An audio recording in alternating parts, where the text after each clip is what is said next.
تحفظ دین کا کارواں رواں دواں، علماء کا ساتھ دو۔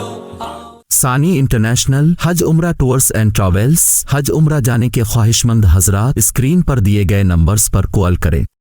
اس وقت پورے ملک کا مسئلہ مردوں کا، عورتوں کا، جوانوں کا، بوڑھوں کا عقیدے کی حفاظت، ایمان کی حفاظت، ارتداد کی گندی فضاؤں سے حفاظت، ارتداد شکیلیت کی صورت میں، ارتداد فیاضیت کی صورت میں، ارتداد الحاد اور ایتھزم کی صورت میں۔ الحاد پوری دنیا کے اندر بڑھتا ہوا مذہب ہے۔ خدا کا انکار کرنا، حضرت نبی پاک صلی اللہ علیہ وسلم کی حدیثوں کے حجت ہونے کا انکار کرنا، حضرت خلیفہ مہدی کی شخصیت کے بارے میں غلط دعوے کرنا۔ حضرت خلیفہ مہدی کون ہیں؟ ان کے والد کا نام عبداللہ، والدہ کا نام آمنہ، ان کا نام محمد، مہدی ان کا لقب، مدینہ پاک میں پیدا ہوں گے، کہیں چھپ کر نہیں رہیں گے۔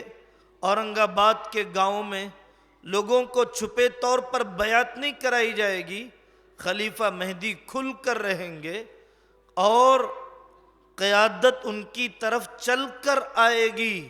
حضرت خلیفہ مہدی کے ذریعے سے 7 سال، 8 سال، 9 سال ایسی منصفانہ حکومت کہ زکوٰۃ لینے والا کوئی باقی نہ رہے، اور حضرت عیسیٰ علیہ السلام کے لیے چھنی چھنائی جماعت کی تیاری۔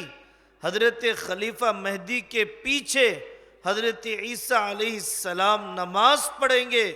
یہ حضرت خلیفہ مہدی کی علامتیں ہیں۔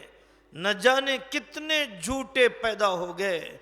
ایمانی غیرت کا تقاضا ہے، ایمانی حس کا تقاضا ہے۔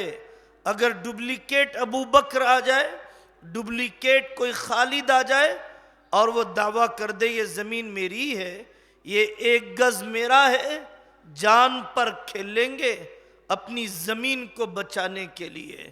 اسلام کے متواتر عقیدے کو بگاڑا جائے اور خاموشی اختیار کرے، اپنی اولاد کو باشعور نہ کرے۔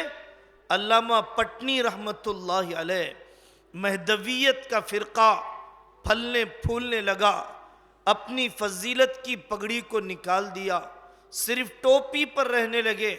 اکبر بادشاہ کا گزر ہوا، اکبر بادشاہ نے ان سے کہا حضرت آپ پریشان نہ ہو، میں مہدویت کے جڑ پیڑ کاٹ دوں گا، آپ بے فکر رہیں۔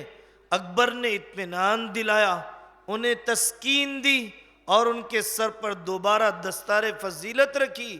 ہمارے اکابر کا اس عقیدے کے ساتھ اس قدر گہرا تعلق کہ حضرت مولانا رفیع الدین صاحب رحمت اللہ علیہ کعبۃ اللہ پر حاضر ہوئے۔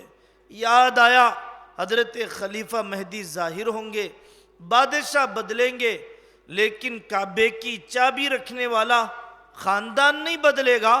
تو حضرت مولانا رفیع الدین صاحب رحمت اللہ علیہ نے ایک مصحف دیا کعبۃ اللہ کی چابی رکھنے والے خاندان کو، اور یہ کہا حضرت خلیفہ مہدی جب ظاہر ہو جائیں یہ مصحف میری طرف سے تحفہ پیش کرنا، اور ایک تلوار دی اور یہ کہا حضرت خلیفہ مہدی سے کہنا رفیع الدین کی خواہش تھی کہ اس کا جان و مال آپ کے لائے ہوئے مشن اور محنت اور تجدیدی کاوش قیامت کے قریب کے جہاد پر لگ جائے۔ رفیع الدین کی زندگی نے وفا نہیں کی، اس کے مال ہی کو تو قبول کر لیجئے۔ یہ ہے حضرت خلیفہ مہدی کی علامتیں، اور یہ ہے حضرت خلیفہ مہدی کے ظہور کے عقیدے کی اہمیت۔